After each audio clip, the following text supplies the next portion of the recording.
जय हिंद दोस्तों आज के वीडियो में मैं आप सबसे बात करने वाला हूं ग्रुप डी के सेकंड डीबी के विषय में कि आपका सेकंड डीबी कब तक आएगा, सेकंड डीबी में कितने नंबर कम होंगे, किन छात्रों का सिलेक्शन सेकंड डीबी के माध्यम से होने वाला है और कारण भी बताऊंगा कि आपका सेकंड डीबी क्यों आएगा। पूरे प्रूफ के साथ आज के इस वीडियो में मैं आप सबसे बात करने वाला हूं, तो उम्मीद करता हूं कि आप सभी लोग इस वीडियो को लास्ट तक ज़रूर देखेंगे। दोस्तों यदि आपको यह वीडियो अच्छा लगे तो आप इस वीडियो को लाइक कर सकते हैं, अपने दोस्तों के साथ शेयर कर सकते हैं।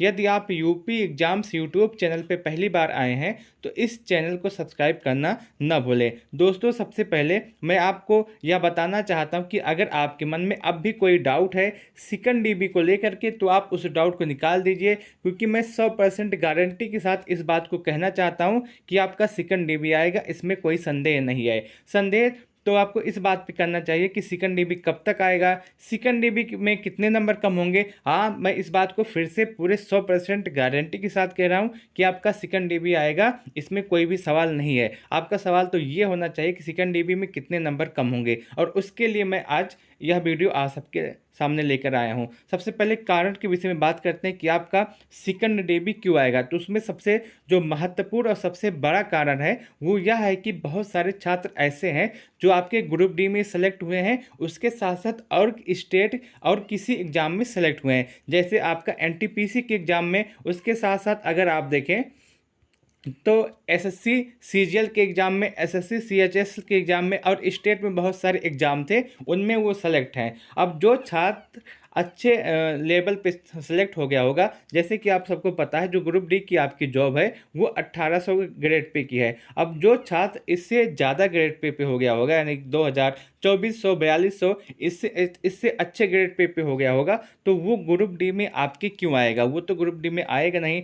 तो इसलिए आप देखेंगे कि इस बार आपका सेकंड डीबी आएगा। अब देखिए मैं आपको एक एग्जांपल देके समझाना चाहता हूँ। मान लीजिए ये आप हैं और आपका सिलेक्शन ग्रुप डी में भी हो गया है और इसके साथ साथ आपका सिलेक्शन एनटीपीसी में भी हो गया है। अब आप बताइए कि आपका एनटीपीसी का रिजल्ट नहीं आया है और उस पर आपकी ग्रुप डी में आपका मेडिकल और फिजिकल होने वाला है, तो आप क्या करेंगे? आप एनटीपीसी के रिजल्ट का इंतजार करेंगे कि आप जो है ग्रुप डी का मेडिकल और फिजिकल देंगे? तो जाहिर सी बात है आप ग्रुप डी का मेडिकल और फिजिकल देंगे। और सेम यही हुआ है इस बार भी।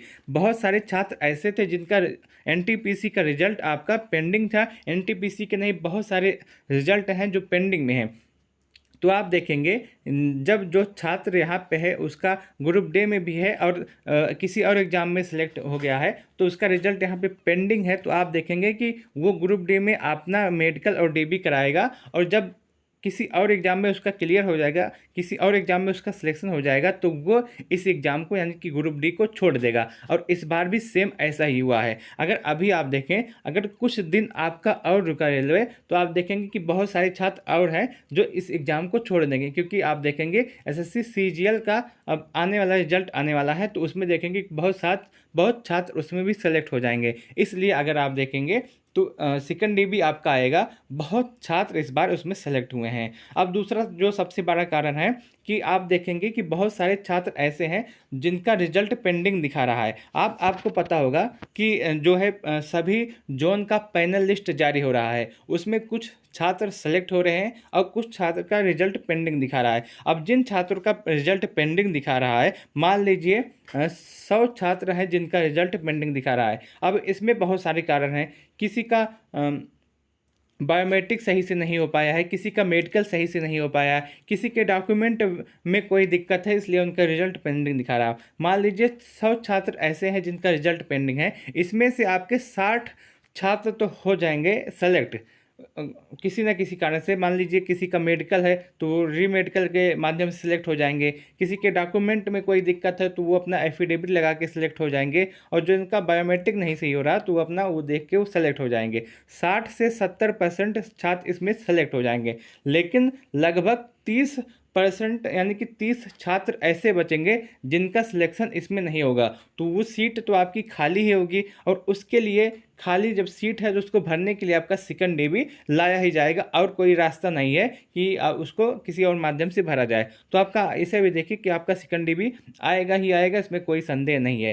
100 छात्रों में से आराम से 60 से 70 छात्र हो जाएंगे, 30 छात्र ऐसे रहेंगे जिनके लिए आपको सेकंड डे भी लाना पड़ेगा। ये दूसरा आपका सबसे बड़ा कारण हो गया सेकंड डे भी आने का। वहीं तीसरे की बात करें तो बहुत सारे छात्र ऐसे हैं जो डीबी और मेडिकल को स्किप कर दिए हैं।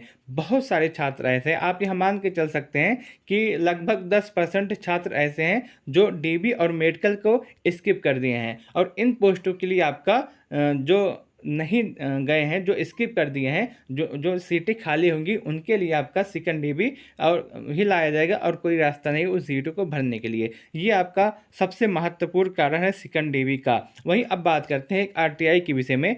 अभी एनटीपीसी वाले छात्रों ने एक आरटीआई डाला था रेलवे को और उनसे जवाब मांगा था कि मान लीजिए कोई छात्र है जिसका सिलेक्शन एनटीपीसी में भी हो गया है और उनका सिलेक्शन किसी और एग्ज़ाम में, अच्छे एग्ज़ाम में हो गया है। अब वो एनटीपीसी वाला छात्र किसी और एग्ज़ाम में जाना चाहता है, तो यहाँ पे जो सीट खाली होगा तो वो कैसे भरा जाएगा, क्या वो खाली चला जाएगा? तो रेलवे ने उसको रिप्लाई दिया था कि नहीं, वो सीट खाली नहीं जाएगा, उसके लिए आपका सेकंड डे भी लाया जाएगा। तो इस बार भी आप देखेंगे ये नियम आपका ग्रुप डी पर भी फॉलो करेगा कि जो सीटें खाली होंगी उनके लिए सेकंड डे भी लाया जाएगा। मैं आपको बताना चाहता हूं कि 2018 में जब ये वैकेंसी आई थी उसमें बहुत से छात्र ऐसे थे जो रेलवे में जॉब पा गए थे ग्रुप डी की, लेकिन ग्रुप डी में जॉब पाने के बाद उनको जॉब अच्छा नहीं लगा था या उनको ज़्यादा मेहनत पड़ रहा था, किसी कारणों की वजह से वो एक हफ्ते 2 हफ्ते काम करके वो ग्रुप डी के जॉब को छोड़ दे रहे थे। तो वो जो सीटें खाली हो रही थी उनके लिए आपका सेकंड डे का प्रावधान है, उसी के लिए आपका सेकंड डे आने वाला है।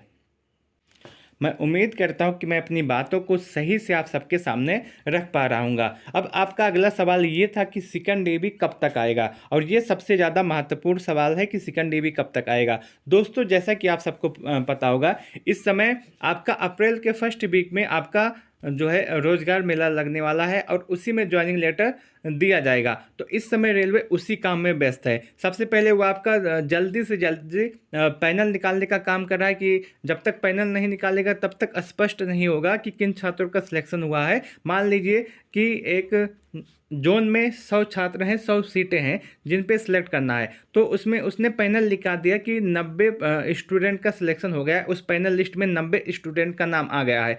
अब देखिए, जब पैनल लिस्ट आ गया है कि 90 स्टूडेंट सेलेक्ट हो गए हैं, तो जो 10 स्टूडेंट बचे हैं वो तो सिलेक्ट नहीं हुए हैं, उनके लिए आपका दोबारा पैनल लाया जाएगा और जो बच्चे दोबारा पैनल में नहीं सेलेक्ट होंगे उनके लिए आपका सेकंड डे भी लाया जाएगा। तो पैनल लिस्ट इसीलिए लाया जाता है कि उसमें सभी चीज़ें स्पष्ट हो जाती हैं कि आपकी कितनी सीटें अभी फुलफिल हो गई हैं और आगे अभी कितनी सीटें खाली हैं। तो आप ये देखेंगे कि बहुत ही जल्द आपका सेकंड डे भी आने वाला है। जैसे ही इन बच्चों को ज्वाइनिंग लेटर मिल जाएगा उसके बाद जो सीटें खाली हैं उनके लिए आपका सेकंड डे भी लाने की प्रक्रिया शुरू हो जाएगी। तो आप देखेंगे कि अप्रैल के 10 तारीख के आसपास आपका सेकंड डे भी आना शुरू हो जाएगा। उससे पहले ही हो सकता है कि आपका सेकंड डे भी आना शुरू हो जाए। अब बात करते हैं कि सेकंड डे में कितने नंबर कम होंगे। दोस्तों, इस वीडियो में मैं कुछ भी नहीं बताऊंगा कि इससे पहले वाली वैकेंसी में कितने नंबर कम हुए थे, उसमें सेकंड डे भी कैसे आया था, थर्ड डे भी कैसे आया था, वो सब आपको पता है।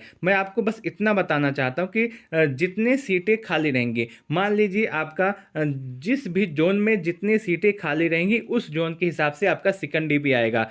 किसी जोन में आपकी ज़्यादा सीटें खाली रहेंगी, किसी जोन में आपके कम सीटें खाली रहेंगी और किसी जोन में आपके नहीं सीटें खाली रहेंगी। तो आप देखेंगे कि जिस जोन में ज़्यादा सीटें खाली रहेंगी उसमें आपका सेकंड डे में ज़्यादा नंबर कम होंगे और जिन जोन में आपका ज़्यादा सीट नहीं खाली होगा उसमें सेकंड डे में आपके नंबर कम नहीं होंगे। तो आप देखेंगे कि जोन वाइज ये डिपेंड करेगा कि आप किस जोन में हैं और आप किस जोन में हैं और आपके जोन में कितने सीटें खाली हैं और कितने बच्चे आपके पूरे हो गए हैं। जिस जोन में ज़्यादा सीटें खाली रहेंगी उस जोन में ज़्यादा कट ऑफ कम होगा सेकंड डीबी के लिए। और मैं आपको यह विश्वास दिलाना चाहता हूँ कि आपका जो सेकंड डीबी आएगा उसमें लगभग आधे से 1 नंबर अवश्य कम होंगे। मैं अनुमान लगा रहा हूँ कि आधे से 1 नंबर अवश्य कम होंगे। किसी किसी जोन में यह 1 से 1.5 नंबर भी कम हो सकते हैं, किसी किसी जोन में 1 से 1.5 नंबर भी कम हो सकते हैं। लेकिन आप जो अनुमान लगाइएगा कि सेकंड डीबी में लगभग आधे से 1 नंबर अवश्य कम होंगे प्रत्येक जोन में। यह पूरा सेकंड डीबी का प्रोसेस है।